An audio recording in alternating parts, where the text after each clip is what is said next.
Hi, I'm Beat from macrobeat.co.uk. We definitely had quite a week in terms of surprises. The long-awaited CPI was finally out. We get a rather a big jump, as we know, 3% for the core versus 2.3% expected.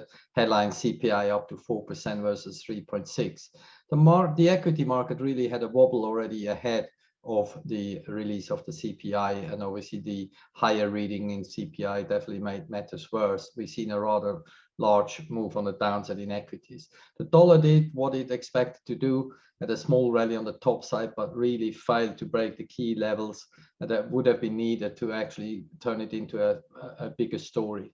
The Fed speaker saying CPI continue on the word transitory.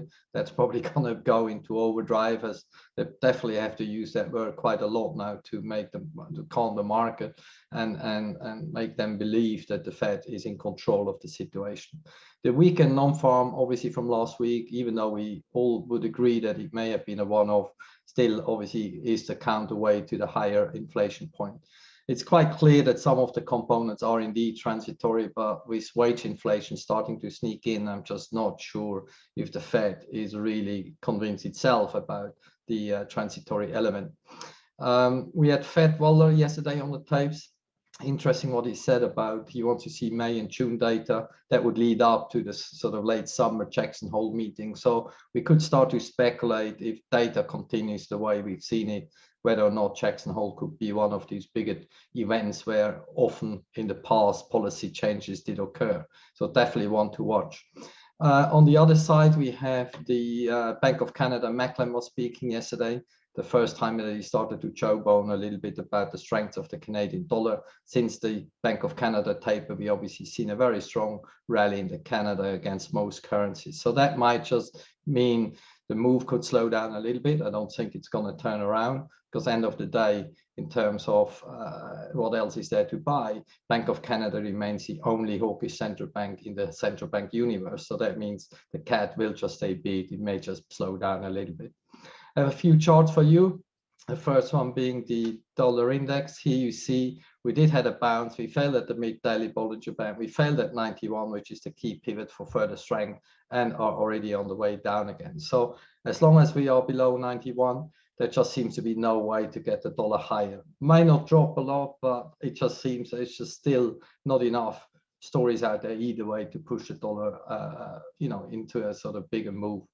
The next slide is dollar yen. There you see the sort of US yield move. 10-year went up to 170, so dollar yen went to 109.60. So that correlation just is here to stay. We seem to sort of get a bit toppish around here.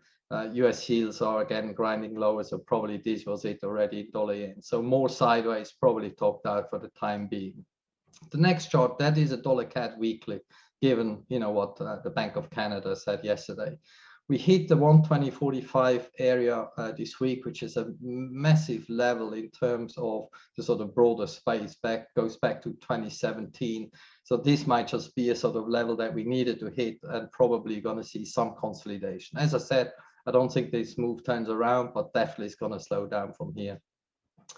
The next chart, I've chosen Aussie CAD. Aussie CAD obviously had a big move from 2020 lows, like 20% rally. We hit the 13-year trend line in February. We talked about it back then.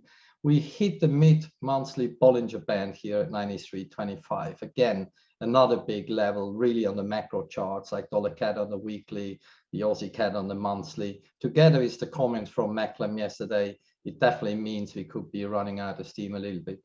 A bit of consolidation, but I think the overall move lower is going to continue maybe after a few weeks of sideways. The next chart, we have the dollar CNH. I just want to throw that one in quickly as we approach that 640 lows again, where the PBOC is here, and watch.